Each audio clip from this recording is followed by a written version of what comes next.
Shalom Akim. All praises to Yahweh Bashim Yahushai, Bashim Akakodash. Double honors to the apostles and the elders of Great Millstone who rule well. Peace and salutations to those who elect. Alright, and I'm just going to get right into it. Revelation 12. And I'm going to start at the 10th verse. No, I'm starting at 9 actually. And the great dragon was cast out, that old serpent called the devil and Satan, which deceiveth the whole world. He was cast out into the earth, and his angels were cast out with him. Now let's start talking about the so-called white man, known today as known exactly today as a white man, which he's not white. All right, when you look up the word white, that color represents pure, something that's pure, holy. It represents light. And the so-called white man is the opposite of that. All right. And that's why they put the term black on us, because black means evil, void of light, wicked. All right. But though, obviously it's a complete opposite. The so-called white man is evil. He's really the black one. In his biblical nationality, his name is Esau Edom. All right. When you read the scriptures. All right. Esau Edom. All right. We call them the Edomites, because that's exactly what they are. They go back to a man named Edom. You know what I'm saying? So all this are synonyms for the so-called white man. All right, the serpent, the devil, Satan, that all represents the so-called white man. Verse 10. And and why it says this is because when you read up verse 7, and there was war in heaven. Michael and his angels fought against the dragon, talking about when the so-called white man, when they're fighting World War III, him and all the other nations are going to stop to fight against Yahweh Shai with the angels and the chariots, over there in the Middle East. Okay, so that's why it says, and his angels were cast out. All his aircraft and everything is going to be destroyed when he tries to fight Yahweh Shai. All right, we're getting to the point. Verse 10. And I heard a loud voice saying in heaven, now is come salvation and strength in the kingdom of our power, and the power of his Yahushai Hamashiach. For the accuser of our brethren is cast down, which accused them before our power day and night. Now who's the accuser of our brethren? That's the so-called white man. Because when you read the story, when Esau was born, obviously Jacob was born as well. They were fraternal twins. They were brothers. All right, and who's the one that accuses us now? And this time is the so-called white man. All right, Esau Edom. All right, he falsely accuses Jake. All right, that's one of the number one things that he does in society. He's known as a devil, a false accuser. Because when you go into that word devil, all right, and like I said in verse 9, called the devil and Satan. Now, when you go into that word devil, this is the etymology online for devil. It says the late Latin word is from ecclesiastical Greek diablos, which in Jewish and Christian use was the devil, Satan, and which in general use meant accuser, slander. You look up what slander means. It says the action or crime of making a false spoken statement damaging to a person's reputation. And who's known for doing that? The so-called white man, Esau Edom. All right, this is why he is the devil.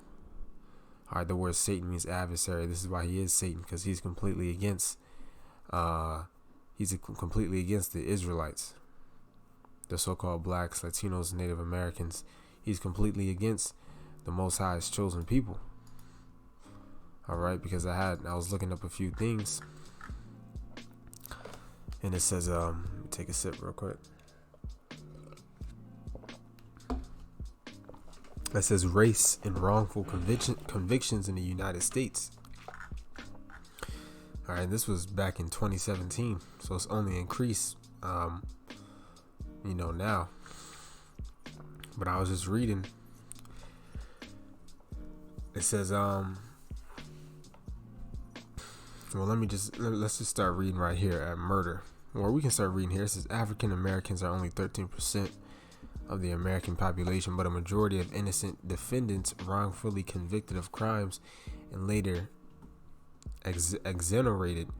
They constitute 47% of the 1,900 exonerations listed in the National Registry of exonerations.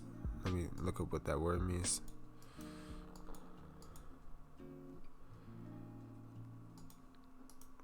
Slag you, because I was just planning to read the other paragraph.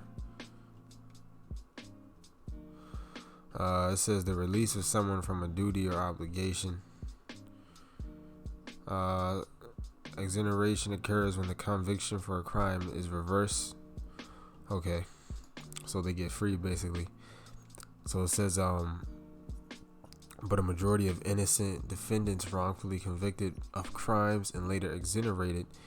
They constitute 47% of the 1,900 exonerations. Okay, because they were falsely accused. All right. So let's read down for murder. Now this is all on, this is all about, this article in particular is focusing on the so-called black man. Other names Esau has given which really is you so-called black people are from the tribe of Judah. You're supposed to be the head tribe out of the nation of Israel. And another name they give them, African American. But this is what this article is primarily about. But it falls on all the tribes as well. At the end of the day, Esau's against all of us. It says murder. Judging from exonerations, innocent black people are about 7 times, 7 times more likely to be convicted of murder than innocent white people. Okay? So what is that an example of? The accuser of our brethren, the false accuser, and we already went into that. All right, when the word devil means to slander, which means to make a false statement, to damage a person's reputation. That's what the so-called white man does to us day and night. He accuses us. He makes slanders of us. All right. Okay. It says African American prisoners who are convicted of murder are about 50% more likely to be innocent than other convicted murderers, man. All right. And why is that? Because a lot of them are put in jail on false accusations by the so-called white man. All right. You got people who've been in jail for, you read cases of them. Happened on the news years ago. Jake got released from jail after serving, I don't know how many years in jail. I think it was like 40 or 50 or something years, man. But then they let him out, saying you're a free man now. The dude's life is already gone, man. He's already spent all his life in jail. All he knows is jail. Esau Edom just wants to destroy our people, man. That's why you got Psalms 50. And what's this? Psalms 50. And the point is at 19. But I'm going to read it because when you read up, it's talking about, as you can see, if you start at, let me see. Yeah, you can start at verse 2. It's talking about the Israelites. But then when you go down to verse 16, it says, but unto the wicked the Most High saith, what hast thou to do to declare my statutes, or that thou shouldest take my covenant in thy mouth? So now it's talking about the wicked, which we know according to the scriptures, the wicked is so-called white man. All right, Malachi, what's that, 1 and 4, I believe. All right, so when we go down to verse 19, it says, thou givest thy mouth to evil, and thy tongue frameth deceit. All right, thy tongue frameth deceit, and that's what we're reading. That's what the so-called white man does to Jake, man. He frames us. All right, and ultimately, why is this? Because the so-called white man, he wants to destroy you Israelites. All right, it's not no reason that these what's the word, statistics, however you say it, statistics, it's not no reason that they exist. It's for a fact that this is what the so-called white man does to Israelites. All right. Why? Because he's a devil. He said, thou givest thy mouth to evil, and thy tongue frameth deceit. These are all attributes of the so-called white man. All right, when we keep reading. So, all right, so that was just on murder. We go down to sexual assault. Judging from exonerations of black prisoners serving time for sexual assault is 3.5 times more likely to be innocent than a white sexual assault convict. All right, going back to thy and thy tongue frameth deceit, man. This is who we know who the wicked is when the scriptures speak of things like this. We can pinpoint it, precept upon precept. All right, and if the spirit is working with you using common sense, then this is talking about the Edomites. All right, sexual assault. Jake always gets falsely accused of. Drug crimes. All right. Now it says the best national evidence on drug use shows that African Americans and whites use illegal drugs at about the same rate. Nonetheless, African Americans are about 5 times as likely to go to prison for drug possessions as whites. And judging from exonerations, innocent black people are about 12 times more likely to be convicted of drug crimes than innocent white people. All right, goes to show you that this whole system is rigged against Jake. You know, although Jake do be selling drugs, you know what I'm saying? They do be doing that. But still, the point is, you can see through all these crimes, Jake is the main one targeted to be put in jail. All right, and the so-called white man has it easy. You know, that's why Jake, you know, they don't like the police. You know what they say. All right, because the moment they get you, they're gonna try to find dirt on you, and they're gonna slander you to get you in jail. This is why the scriptures say, "Arise ye and depart, for this is not your rest." Because you shouldn't want to continue living in a place like this. Any moment you can be thrown in prison for no reason, man. For no reason. A bitch can lie on you, get you thrown in prison. You know? And she get thrown in the crazy house. Let me see. But yeah, that was it on this article, man. Just proving to you how these scriptures is real, man. When it speaks on the accuser of our brethren, man. You know, this proves to you that the scriptures is real.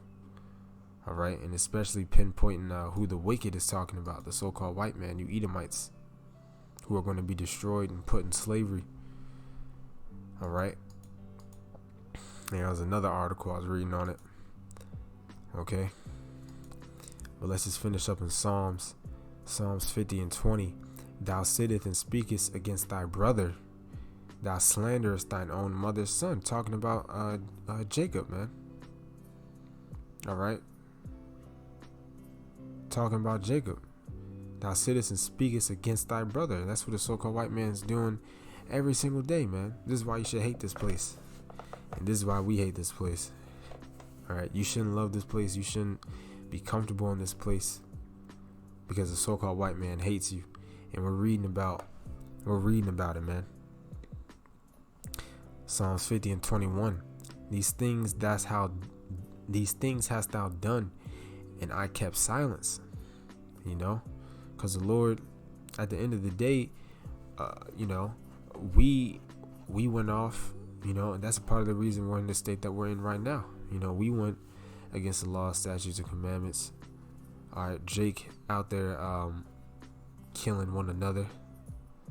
You know what I'm saying? Despite the enemy being at large, you know, Jake's still fighting against himself. All right, so the Lord has kept his silence, you know. The Lord's letting us serve our time, so to say. Okay? Thou thoughtest that I was altogether such as one as thyself. So the so-called white man, Esau, thought that the Lord was with him, just because he hasn't done nothing yet. All right? But it says, but I will reprove thee and set them in order before thine eyes. All right, when you look up that word reprove, it says, I believe there's yakach, and it says to prove, to decide, to judge, to rebuke. So the Lord is going to judge the so-called white man based on his actions. All right. And we know the Lord's not going to have any mercy against him, because the scriptures say, basically say that the Lord will have no mercy against whom showed no mercy, roughly paraphrasing. Going into how the so-called white man had no mercy upon us when we were in just in everyday life. So-called the Esau never has any mercy for Jake. All right, but that was really it. Just going into how the scriptures outline the wicked and his traits, and how we know who that is speaking of today. All right, and how the Lord ultimately is going to deal with them. All right, so with that, Lord's willing, we're edified. All praises to Yahweh, Ba'ashem Yahushai, Ba'ashem Rakah Kodash, Shalom.